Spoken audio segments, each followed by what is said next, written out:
നിശ്ചയിച്ചതിൽ നിന്നും 5 വർഷം വൈകിയാണെങ്കിലും വിഴിഞ്ഞം തുറമുഖ പദ്ധതി യാഥാർത്ഥ്യമാകുന്നതിൽ നമുക്കെല്ലാവർക്കും സന്തോഷവും അഭിമാനവും ഉണ്ട് സർ. വിഴിഞ്ഞം പദ്ധതി യാഥാർത്ഥ്യമാകുമ്പോൾ അസാധ്യമെന്ന് കരുതിയിരുന്നത് സാധ്യമാക്കിയ ഉമ്മൻചാണ്ടി സാറിനെ സ്മരിക്കാതെ നമുക്ക് കടന്നു പോകാൻ കഴിയില്ല സർ.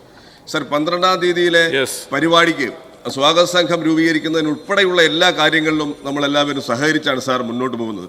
ബഹുമാനായ ഫിഷറീസ് മന്ത്രിയും പോർട്ട് മന്ത്രിയും അടക്കം പങ്കെടുത്ത എല്ലാ പരിപാടികളും ഞങ്ങൾ പങ്കെടുത്ത് സഹകരിക്കുന്നുണ്ട് സർ. 6 സംസ്ഥാന മന്ത്രിമാരും മുഖ്യമന്ത്രിയും കേന്ദ്രമന്ത്രിയും പങ്കെടുക്കുന്ന ഈ പരിപാടിയിൽ കേരളത്തിന്റെ പ്രതിപക്ഷ നേതാവിനെ ക്ഷണിക്കാത്തതിലുള്ള ശക്തമായ പ്രതിഷേധം ഞാൻ ഈ അവസരത്തിൽ രേഖപ്പെടുത്തി. ട്രെയിൻ വന്നപ്പോൾ വിളിച്ചിരുന്നു സർ. ഇന്നലെ ധനകാര്യമന്ത്രിയും പറഞ്ഞത് വിഴിഞ്ഞം യാഥാർത്ഥ്യമാകുമ്പോൾ നിങ്ങൾ എന്തുകൊണ്ട് സഹകരിക്കുന്നില്ല എന്ന്. ഞങ്ങളെല്ലാം സഹകരിക്കാൻ തയ്യാറാണ്. ഞങ്ങളുടെ കുഞ്ഞല്ലേ, UDF-ന്റെ കുഞ്ഞല്ലേ, ഞങ്ങളത് യാഥാർത്ഥ്യം ഞങ്ങൾ സഹകരിക്കുകയാണ് സാർ. എന്റെ പ്രധാനപ്പെട്ട ചോദ്യം ഇതാണ് സാർ.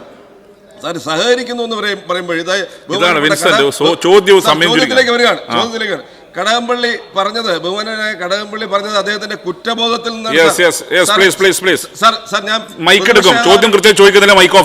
ചോദ്യത്തിലേക്ക് വരികയാണ് ഇതാണ് നിങ്ങളുടെ പ്രശ്നം. സ്ഥിരമായി സാർ, മത്സ്യത്തൊഴിലാളികൾക്ക് കൊടുക്കും എന്ന് പറഞ്ഞിട്ടുള്ള ആനുകൂല്യങ്ങൾ വൈകി പോവുകയാണ് സാർ. ഇതിന്റെ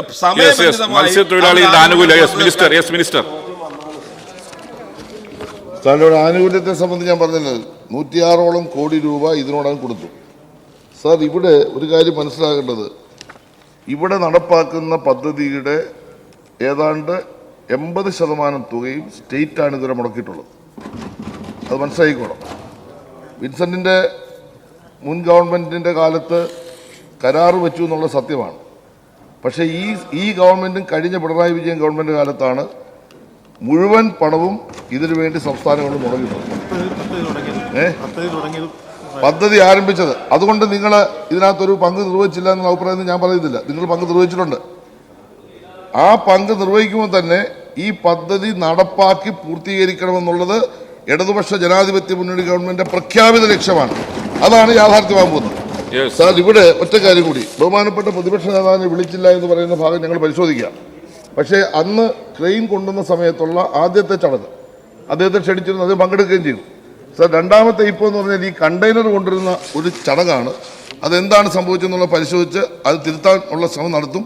അങ്ങ് പങ്കെടുക്കുമെങ്കിൽ അങ്ങേ പിന്നെ ഗവൺമെന്റ് ഭാഗത്തു ക്ഷണിക്കുന്നതിന് യാതൊരു ബുദ്ധിമുട്ടും ഞങ്ങളെ സംബന്ധിച്ചില്ല.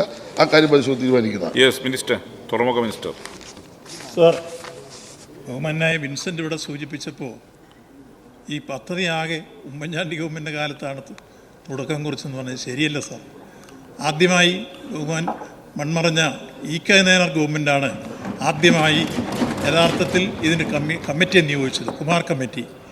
ആ കമ്മിറ്റിയാണ് ഇതിൻ്റെ പഠനം ആദ്യം നടത്തിയത്. കുമാർ കമ്മിറ്റി അന്ന് നിയോഗിച്ചു. ആ റിപ്പോർട്ട് വന്ന് അതിനുശേഷം രണ്ടാമത് AK ആന്റണിയുടെ ഗവൺമെൻറ്റാണ് ആദ്യമായി ഇത് ടെൻഡർ ചെയ്തത്. ഒരു ചൈനീസ് കമ്പനിയാണ് ആ ടെൻഡർ കോട്ട് ചെയ്തത്. അവർക്ക് കൊടുത്തില്ല.